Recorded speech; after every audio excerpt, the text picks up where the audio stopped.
Hey guys, it's Sam, and this is my spoiler-free review of The Stone Sky by NK Jemisin. This is the third and final book in the Broken Earth trilogy, which is a post-apocalyptic fantasy series. I've done reviews for the first two books in the series that are both spoiler-free, so you can check those out.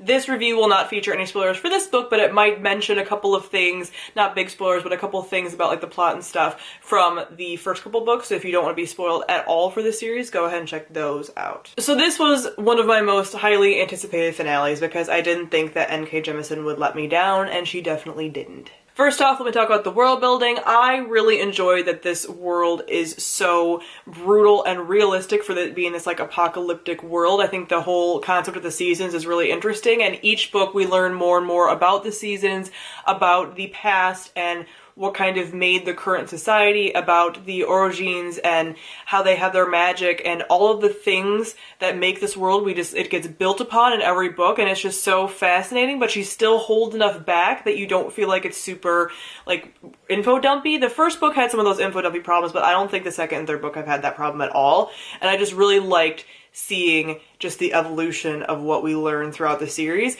This book definitely has more of a sci-fi twist to it, I would say. There's some things that are still very much fantasy, but there's this like sci-fi element to it. NK Jemisin has said though very publicly all over Twitter and everything that this is a fantasy book and a fantasy series, but there's definitely elements of it where it just feels very genre bending because there's these things that are like science-y for their world, and that's a really cool twist that I wasn't really expecting to happen. Next, let me talk about our characters. Now, I've said that I adore these characters completely throughout the entire series. I feel for their losses, I feel for their struggles.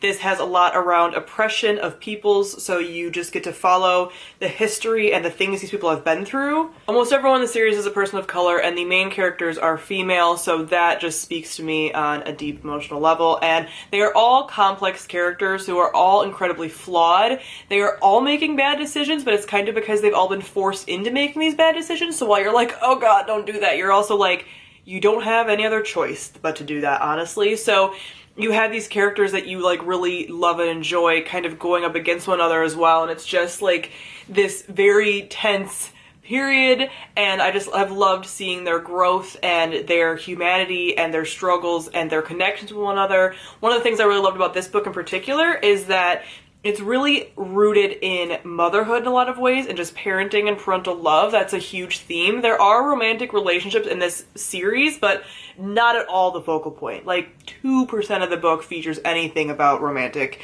inclinations or anything. So that is interesting, and it's definitely this focus on like families, found families, and just biological families, and how your childhood experiences of love and attachment have an impact on you throughout your life and what that can kind of create, and I adored that so much. There's some very poignant things about that, specifically motherhood the most though in this, and I actually saw in the note at the back, the author's note, that NK Jemisin was losing her mother while writing this. So you can definitely feel that, and that like looking back on a maternal relationship and all that kind of thing within this story, and I highly enjoyed that. Lastly, we talk about the plot. These plots are amazing. Every book in the series has been amazing, and I've loved it, and this one did not disappoint. There were times that I felt I was getting myself a little bit lost in some of the like more science-y elements of it, but overall it's breathtaking, and I could never predict what was happening.